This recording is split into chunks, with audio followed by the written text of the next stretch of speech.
प्यारे मित्रों, आप सभी को आपका YouTube channel study with Parshuram में स्वागत है। यह है दुनिया में पहला मकान पाठ का दूसरा भाग और पहला भाग में पाठ का विधा, आशय, लेखिका परिचय, शब्दार्थ के बारे में विस्तार से जानकारी दिया हूँ।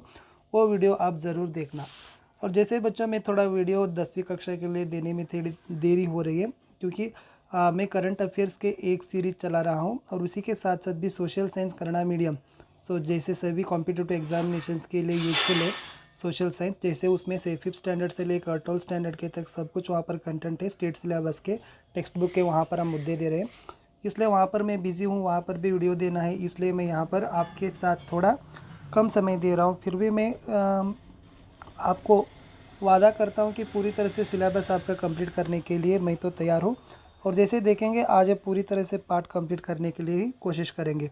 और चाहे आप नए हो तो कृपया मेरे चैनल पर लाइक से सब्सक्राइब करने के लिए न भूलिए। ओके, ಆತ್ಮೀಯ ವಿದ್ಯಾರ್ಥಿಗಳೇ, ನಿಮ್ಮದೇ ಆಗಿರ್ತಕ್ಕಂಥ ಯೂಟ್ಯೂಬ್ ಚಾನಲ್ ಸ್ಟಡಿ ವಿತ್ ಪರಶುರಾಮ್ಗೆ ಸ್ವಾಗತವನ್ನು ಕೋರ್ತೀನಿ. ನನ್ನ ಚಾನಲ್ನಲ್ಲಿ ನಾನು ಪ್ರಚಲಿತ ಘಟನೆಗಳಂತಕ್ಕಂಥ ಹೊಸದಾದ ಒಂದು ಸರಣಿಯನ್ನು ಪ್ರಾರಂಭ ಮಾಡಿದ್ದೀನಿ. ಅದು ಸ್ಪರ್ಧಾತ್ಮಕ ಪರೀಕ್ಷೆಗಳಿಗೆ ಮತ್ತು ವಿದ್ಯಾರ್ಥಿಗಳಿಗೆ ತುಂಬ ಉಪಯುಕ್ತವಾಗಿರ್ತಕ್ಕಂಥ ಸೀರೀಸ್ ಆಗಿದೆ.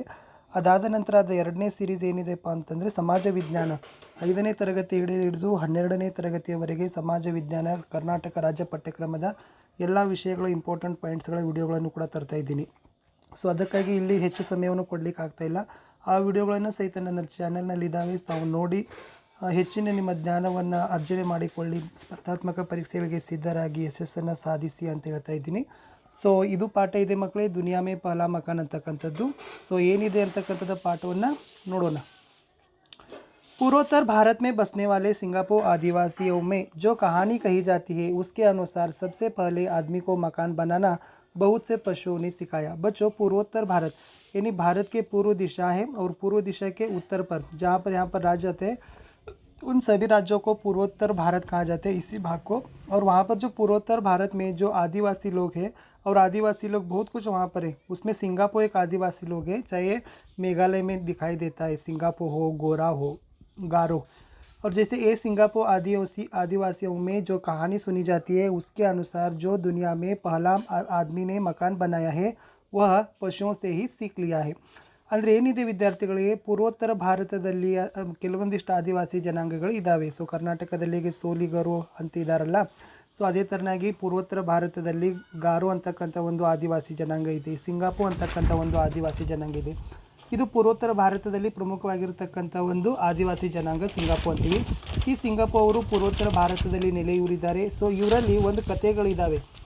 ಆ ಕಥೆಗಳ ಅನುಸಾರ ಏನು ಗೊತ್ತಾಗ್ತೈತಪ್ಪ ಅಂತಂದರೆ, ಸೊ ಮೊಟ್ಟ ಮೊದಲು ಜಗತ್ತಿನಲ್ಲಿ ಮನೆಯನ್ನು ಮನುಷ್ಯ ಪ್ರಾಣಿಗಳ ಸಹಾಯದಿಂದ ಏನು ಮಾಡಿದ್ದಾನಪ್ಪ ಅಂದರೆ ಕಲಿತುಕೊಂಡಿದ್ದಾನೆ, ಪಶುಗಳ ಸಹಾಯದಿಂದನೇ ಕಲಿತಿದ್ದಾನೆ ಅಂತಕ್ಕಂಥದ್ದು ಈ ಒಂದು ಪ್ಯಾರಾಗ್ರಾಫ್ದಲ್ಲಿರ್ತಕ್ಕಂಥ ವಿಷಯ. ಮುಂದೆ ಇದೆ, उन दिनों आदमी गुफाओं में और पेड़ों के नीचे रहता था. यानी गत काल में यानी प्राचीन काल में आदमी है जो मनुष्य वह गुफा और पेड़ों के नीचे रहता था. ಅನಾದಿ ಕಾಲದಲ್ಲಿ ಮನುಷ್ಯ ಗುಹೆಗಳಲ್ಲಿ ಮತ್ತು ಮರದ ಕೆಳಗಡೆ ವಾಸವನ್ನು ಮಾಡ್ತಿದ್ದ. उस समय किंद्रू लालिम और किंचा लालीदाम नामक दो दोस्तों ने तय किया कि वे मकान बनाएंगे. यानी उसी समय में दो दोस्त थे, उसी का नाम है कि पहला है किंद्रू लालिम है और दूसरा है कि किंचा लालीदाम. ये दोनों ही दोस्त ने तय किया. इसका अर्थ है कि बच्चों निश्चय करना, निर्धारण करना. क्या निर्धारण किए? वे मकान बनाना. जैसे वे मकान बनाने के लिए दोनों दोस्तों ने ही तय किए. ಆ ಒಂದು ಸಮಯದಲ್ಲಿ ಇಬ್ಬರು ಗೆಳೆಯರಾಗಿರ್ತಕ್ಕಂಥ ಕಿಂದ್ರೂ ಲಾಲಿಮ್ ಮತ್ತು ಕಿಂಚಾ ಲಾಲಿದಾಮ್ ಇವರಿಬ್ಬರು ಕೂಡ ಏನು ಮಾಡ್ತಾರಪ್ಪ ಅಂದ್ರೆ ಮನೆಯನ್ನು ಕಟ್ಟಲಿಕ್ಕೆ ನಿರ್ಧಾರವನ್ನು ಮಾಡ್ತಾರೆ. ಮುಂದೆ ಇದೆ, ಮುಷ್ಕಿಲ್ ಯಹ ಥಿ ಕಿ ವೇ ನಹಿ ಜಾನ್ತೆ ಥೆ ಕಿ ಮಕಾನ್ ಕೈಸೆ ಬನಾಯಾ ಜಾತಾ ಹೇ. ಆದರೆ ಮುಷ್ಕಿಲ್ ಅಂದರೆ ಕಠಿಣತೆ. ಸೊ ಬಹಳಷ್ಟು ಕಠಿಣತೆ ಇತ್ತು. ಏನಪ್ಪ ಅಂದ್ರೆ ಮನೆಯನ್ನು ಕಟ್ಟಬೇಕಂತಿದ್ರು, ಆದರೆ ಅದನ್ನು ಯಾವ ಥರನಾಗಿ ಕಟ್ಟಬೇಕಂತಕ್ಕಂಥ ವಿಷಯ ಅವರಿಗೆ ತಿಳಿದಿರಲಿಲ್ಲ.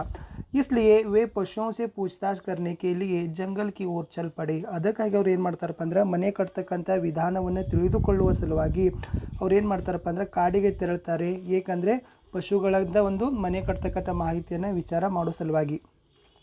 जैसे देखो बच्चों, किंद्रू लालिम और किंचा लालीदाम ने दोनों दोस्तों ने ही जंगल की ओर चल पड़े, क्योंकि मकान बनाने का तरीका पूछताछ करने के लिए, जैसे पशुओं से पूछताछ करने के लिए दोनों दोस्तों ने जंगल की ओर चल पड़े.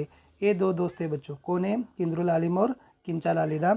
और जैसे वे जंगल में मकान बनाना चाहते थे, लेकिन वे नहीं जानते थे कि मकान कैसे बनाया जाता है, फिर वे दोनों ही जंगल की ओर चलते हैं पशुओं से पूछताछ करने के लिए मकान बनाने का तरीका पर. आगे है बच्चों, उनकी मुलाकात सबसे पहले हाथी से हुई. मुलाकात यानी भेंट. ओके, ಅವರ ಮೊಟ್ಟ ಮೊದಲ ಒಂದು ಭೇಟಿ ಯಾರ ಜೊತೆ ಆಗ್ತಿತ್ತು ಅಂದ್ರೆ ಆನೆಯ ಜೊತೆ ಆಗ್ತದೆ ಹಾಥी से। दोनों दोस्तों ने हाथी को नमस्कार किया। ಇಬ್ಬರು ಗೆಳೆಯರು ಆನೆಗೆ ನಮಸ್ಕಾರವನ್ನು ಮಾಡ್ತಾರೆ। ಫಿರ್ ಕಹಾ ಆಮೇಲೆ ಹೇಳ್ತಾರೆ, ಏನು ಹೇಳ್ತಾರಪ್ಪ ಅಂದ್ರೆ ಹಾಥी भाई हम लोग मकान बनाना चाहते हैं। ಆನೆಯನ್ನ ನಾವೇನು ಮಾಡ್ತೀವಪ್ಪ ಅಂದ್ರೆ ಮನೆ ಕಟ್ಟಬೇಕಂತ ಅಂದಿದ್ದೀವಿ। आप बता सकते हैं कि मकान कैसे बनाया जाता है। ನೀ ನಮಗೆ ಹೇಳ್ಬೋದೇನಾ ಮನೆ ಹೇಗೆ ಕಟ್ಬೋದು ಅಂತ ಇಬ್ಬರು ಗೆಳೆಯರು ಆನೆಗೆ ನಮಸ್ಕಾರವನ್ನು ಮಾಡಿ ಏನು ಮಾಡ್ತಾರಪ್ಪ ಅಂದ್ರೆ ಪ್ರಶ್ನೆಯನ್ನು ಕೇಳ್ತಾರೆ। ಹಾಥी बोला, ಆನೆ ಹೇಳ್ತದ, इसमें क्या कठिनाई है, ಇದರಲ್ಲಿ ಏನು ಬಹಳಷ್ಟು ದೊಡ್ಡ ಕಠಿಣ ಐತಿ। पेड़ों से लकड़ी के इतने मोटे और मजबूत गोले काट लो जितने मेरे पैर है। ಹಾಗಾದ್ರೆ ಮನೆ ಕಟ್ಟಲಿಕ್ಕೆ ಮೊದಲ ಟ್ರಿಕ್ಸ್ ಆನೆ ಏನು ಹೇಳ್ತಿತ್ತಪ್ಪ ಅಂದ್ರೆ ಪೇಡೋं के लकड़ी, ಸೊ ಮರಗಳಿಂದ ಕಟ್ಟಿಗೆಗಳನ್ನು ಕಡಿರಿ, ಅವು ಹೆಂಗಿರಬೇಕು, ಮೋಟೆ ಅವರು ಮಜಬೂತ್, ಅವು ಬಹಳಷ್ಟು ದೊಡ್ಡ ಇರಬೇಕು ಮತ್ತು ಗಟ್ಟಿ ಮುಟ್ಟಾಗಿರಬೇಕು। ಅವು ಹೆಂಗಿರ್ಬೇಕು ಅಂದ್ರೆ ಜಿತನೆ ಮೇರೆ ಪೈರ್ ಹೇ, ಯಾವ ತನಾಗಿ ನನ್ನ ಬಲಿಷ್ಠವಾದ ಕಾಲುಗಳಿದಾವೆಲ್ಲ ಆ ಕಾಲಿನ ಹಾಗೆ ದೊಡ್ಡ ಮತ್ತು ಶಕ್ತಿಶಾಲಿಯಾಗಿರ್ತಕ್ಕಂಥ ಕಟ್ಟಿಗೆಗಳನ್ನು ಕಟ್ ಮಾಡ್ರಿ ಅಂತ ಏನು ಮಾಡ್ತಿತ್ತಪ್ಪ ಅಂದ್ರೆ ಆನೆ ಹೇಳ್ತದ। ಸೊ ಈ ಇಮೇಜಲ್ಲಿ ನಿಮಗೆ ಗೊತ್ತಿರ್ಬೋದು ಏನು, ಸೊ ಇದು ಆನೆ ಇದೆ। ಸೊ ಆನೆ ಹೇಳಿರ್ತಕ್ಕಂಥದ್ದು ಗೆಳೆಯರಿಗೆ ಮನೆ ಕಟ್ಟಬೇಕಾದ್ರೆ ಏನು ಮಾಡಬೇಕು, ನನ್ನ ಹೆಂಗೆ ಕಾಲುಗಳಿದಾವಲ್ಲ ಆ ಕಾಲಿನಲ್ಲಿ ಜೈಸೆ ಮೋಟೆಯವರು ಮಜಬೂತ್ ಗೋಲೆ ಕಾಟ್ಲೋ ಜೈಸೆ ಹಾಥಿಕೆ ಪೈರೆ, ಸೊ ನನ್ನ ಕಾಲುಗಳು ಹೇಗಿದಾವಲ್ಲ ಆ ಥರನಾಗಿ ನೀವೇನು ಮಾಡಿರಿ ದೊಡ್ಡ ಮತ್ತು ಶಕ್ತಿಶಾಲಿಯಾಗಿರ್ತಕ್ಕಂಥ ಕಟ್ಟಿಗೆಗಳನ್ನು ಮರಗಳಿಂದ ಪಡೀರಿ, ಇದರಿಂದ ಮನೆ ಕಟ್ಬೋದು ಅಂತ ಆನೆ ಏನು ಹೇಳ್ತಿತ್ತಪ್ಪ ಅಂದ್ರೆ ಇಬ್ಬರು ಗೆಳೆಯರಿಗೆ ಸಲಹೆಯನ್ನು ಕೊಡ್ತದೆ। ಸೊ ಮುಂದೆ ಇದೆ ಮಕ್ಕಳೇ, दोनों दोस्तों ने आगे पूछा इसके बाद क्या करना पड़ेगा। ಸೊ ಅದಷ್ಟೇ ಹೇಳ್ತದೆ, ಅಷ್ಟು ಹೇಳೋಣ ಮತ್ತು ಇಬ್ಬರು ಗೆಳೆಯರು ಏನು ಹೇಳ್ತಾರಪ್ಪ ಅಂದ್ರೆ इसके बाद क्या करना पड़ेगा, ಮುಂದೇನು ನಾವು ಮಾಡ್ಬೋದು ಅಂತ ಹೇಳೋಣ। हाथी ने उत्तर दिया, ಆನೆ ಹೇಳ್ತದ, आगे की बात तो मैं नहीं जानता, ಮುಂದಿನ ವಿಷಯ ನನಗೆ ಗೊತ್ತಿಲ್ಲ। मुझे रत्ती भर भी पता नहीं, रत्ती इसका अर्थ है कि थोड़ा, ನನಗೆ ಮುಂದೆ ಸ್ವಲ್ಪನೂ ಕೂಡ ನನಗೆ ಗೊತ್ತಿಲ್ಲ, ನನಗೆ ಇಷ್ಟ ಗೊತ್ತೈತೆ ಅಂತ ಏನು ಮಾಡ್ತೈತಪ್ಪ ಅಂದ್ರೆ ಆನೆ ಗೆಳೆಯರಿಗೆ ಏನು ಮಾಡ್ತೈತಪ್ಪ ಅಂತಂದ್ರೆ ಹೇಳ್ತದ। ಮುಂದೆ दोनों दोस्त आगे बढ़े, ಸೊ ಇಷ್ಟಾದ ನಂತರ ಮುಂದೆ ಹೋಗ್ತಾರೆ ಹಾಗೆ ಕಾಡಿನಲ್ಲಿ। ರಾಸ್ತೆ ಮೇ ಉನ್ಹೇ ಸಾಪ್ ಮಿಲಾ, ಜಂಗಲ್ ಕಿ ರಾಸ್ತೆ ಮೇ, ನೆನಪಿನಲ್ಲಿ ಇಟ್ಕೊಡ್ರಿ ಏನಾದಪ್ಪ ಅಂದ್ರೆ ಏನು ಕಾಡಿನ ಒಂದು ಹಾದಿಯಲ್ಲಿ ಮಾರ್ಗ ಮಧ್ಯದಲ್ಲಿ ಅವ್ರಿಗೆ ಏನಾಗ್ತೈತಪ್ಪ ಅಂದ್ರೆ ಹಾವು ಸಿಗ್ತದ। ದೋಸ್ತೋನೆ ಸಾಪ್ ಕೋ ರೋಕಾ, ಇಬ್ಬರು ಗೆಳೆಯರು ಹಾವನ್ನು ಏನು ಮಾಡ್ತಾರಪ್ಪ ಅಂದ್ರೆ ನಿಲ್ಲಿಸ್ತಾರು। ಉಸೆ ನಮಸ್ಕಾರ ಕಿಯಾ, ಆ ಇಬ್ಬರು ಗೆಳೆಯರು ಆ ಹಾವಿಗೆ ಏನು ಮಾಡ್ತಾರಪ್ಪ ಅಂದ್ರೆ ನಮಸ್ಕಾರ ಮಾಡ್ತಾರು। ಅವ್ರು ಜೈಸೆ ही बोले, ಕೇಳ್ತಾರೆ ಏನಪ್ಪ ಅಂದ್ರೆ ಸಾಬ್ ಬಾಯಿ ಹಮ್ ಲೋಗ್ ಮಕಾನ್ ಬನಾನಾ ಚಾಹತೆ ಹೈ, ಹಾವನ್ನು ನಾವೇನು ಮಾಡಕತ್ತೀವಿ ಮನೆ ಕಟ್ಟಬೇಕಂದಿದ್ದೀವಿ। आप बता सकते हैं कि कैसे बनाया जाए, ನೀ ಹೇಳ್ತೇನ ಮನೆ ಹೇಗೆ ಕಟ್ಬೋದು। हाथी ने हमसे कहा है कि उसके पैर जैसे मजबूत और मोटे लकड़ी के गोले पेड़ से काट लो, ನಮಗೆ ನಿನಕ್ಕಿಂತ ಮುಂಚೆ ಆನೆ ಏನು ಹೇಳಿತಪ್ಪ ಅಂತಂದ್ರೆ ಮರಗಳಿಂದ ಕಟ್ಟಿಗೆಗಳನ್ನು ಕಡೀರಿ, ಅದು ಹೇಗಿರಬೇಕಪ್ಪ ಅಂದ್ರೆ ನನ್ನ ಕಾಲಿನ ಹಾಗೆ ದೊಡ್ಡದಾಗಿರ್ತಕ್ಕಂಥವು ಮತ್ತು ಶಕ್ತಿಶಾಲಿಯಾಗಿರಬೇಕು। ಉಸೆ ಬಸ್ ಇತ್ನಾ ಹಿ ಮಾಲೂಮ್ ಹೈ, ಅದಕ್ಕಿಷ್ಟೇ ಗೊತ್ತದ।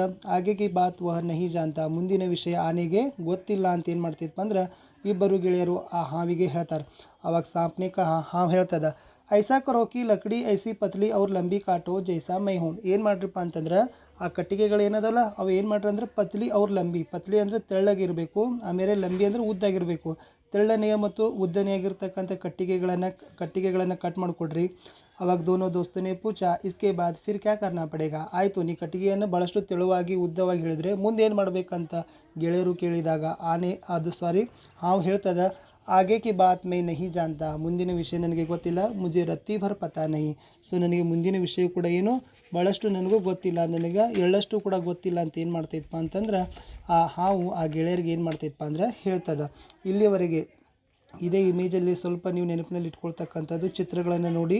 ಸೊ ಇದು ಹಾವಿದೆ, ಸೊ ಹಾವು ಏನು ಹೇಳ್ತಪ್ಪ ಅಂದ್ರೆ ಮನೆ ಕಟ್ಟಬೇಕಾದ್ರೆ ಉದ್ದನೆಯಾಗಿರ್ತಕ್ಕಂಥ ಕಟ್ಟಿಗೆಗಳು ಮತ್ತು ತೆಳುವಾಗಿರ್ತಕ್ಕಂಥ ಕಟ್ಟಿಗೆಗಳನ್ನು ಕಡಿದ್ರೆ ಮನೆ ಕಟ್ಬೋದು ಅಂತ ಏನು ಮಾಡ್ತದ ಹಾವು ಗೆಳೆಯರಿಗೆ ಹೇಳ್ತದ। ಸೊ ಮುಂದೆ ಇರ್ತಕ್ಕಂಥ ವಿಷಯ ಮಕ್ಕಳೇ, ಸೊ ವ್ಯಾಕರಣದಲ್ಲಿ ಸ್ವಲ್ಪ ಹೋಗೋಣ। ವ್ಯಾಕರಣದಲ್ಲಿ ಅದು ಏಕವಚನ ಮತ್ತು ಬಹುವಚನದಲ್ಲಿ, ಸೊ ಕಹಾನಿ ಇದೆ ಕಹಾನಿಯ ಆಗತ್ತೆ, ಗುಫಾ ಇದೆ ಗುಫಾಯೇ ಆಗತ್ತೆ, ಪೇಡ್ ಆಗತ್ತೆ, ಪತ್ತಿಯ ಆಗತ್ತೆ, ಹಡ್ಡಿಯ, ಆಮೇಲೆ ಮಚ್ಲಿ ಇದೆ ಮಚ್ಲಿ ಆಗತ್ತೆ, ಲಕಡಿ ಇದೆ ಲಕಡಿಯ ಆಗತ್ತೆ, ಪಟ್ಟಿ ಇದೆ ಪಟ್ಟಿ ಆಗತ್ತೆ, ಲೋಗ್ ಘರ್, ಆಮೇಲೆ ಮುಂದೆ ಇರ್ತಕ್ಕಂಥದ್ದು ಅನ್ಯಲಿಂಗ ವಚನ ಶಬ್ದಗಳಿದ್ದಾವೆ, ಸ್ತ್ರೀಲಿಂಗ ಮತ್ತು ಪುಲ್ಲಿಂಗ ಬರೀತಕ್ಕಂಥದ್ದು। ಆದ್ಮಿದು ಔರತ್ ಇದೆ, ಹತಿನಿ ಎರಡು ಆಗತ್ತೆ, ಬೈನ್ಸದ್ದು ಬೈನ್ಸ ಆಗತ್ತೆ, ಶೇರನಿ, ಮೋರನಿ, ಬಹನ್ ಭಾಯ್।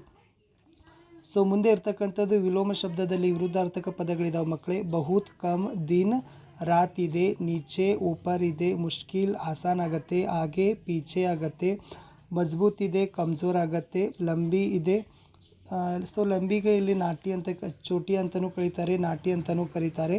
ಪಾಸ್ ದೂರ್ ಇದೆ, ದೋಸ್ತ್ ದುಶ್ಮನ್ ಆಗುತ್ತೆ, ಆಮೇಲೆ ಕಾಟನ ಆಗುತ್ತೆ, ಕಾಟನ ಜೋಡ್ನ ಅಥವಾ ಸಿಲ್ನ ಅಂತಲೂ ಕೂಡ ಆಗುತ್ತೆ. ಸೊ ಇಲ್ಲಿಯವರೆಗೆ ನನ್ನ ಜೊತೆ ಸಮಯವನ್ನು ಕೊಟ್ಟಿದ್ದಕ್ಕಾಗಿ ಧನ್ಯವಾದಗಳು. ಸೊ ಇಷ್ಟ ಆದರೆ ಚಾನಲನ್ನು ಲೈಕ್, ಶೇರ್ ಮಾಡಿ.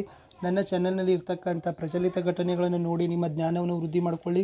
ಸಮಾಜ ವಿಜ್ಞಾನ ಮುಂದೆ ನಿಮ್ಮ ಫ್ಯೂಚರಲ್ಲಿ ಯಾವುದೇ ಒಂದು ಎಕ್ಸಾಮಿನೇಷನ್ಸ್ಗೆ ಫೌಂಡೇಶನ್ ಆಗ್ತಕ್ಕಂಥ ಸೋಷಿಯಲ್ ಸೈನ್ಸ್ 5ರಿಂದ 12ನೇ ತರಗತಿ ವಿಡಿಯೋ ಸೀರೀಸ್ಗಳನ್ನು ಕೂಡ ಕೊಡ್ತಾ ಇದ್ದೀವಿ. ಅವುಗಳನ್ನು ನೋಡಿ ಜ್ಞಾನರಾಗಿ ಜೀವನದಲ್ಲಿ ಜಯಶಾಲಿಗಳಾಗಿ ಅಂತ ಹೇಳ್ತೀನಿ. ಸೊ ಸಿಗುವ ವಿದ್ಯಾರ್ಥಿಗಳಿಗೆ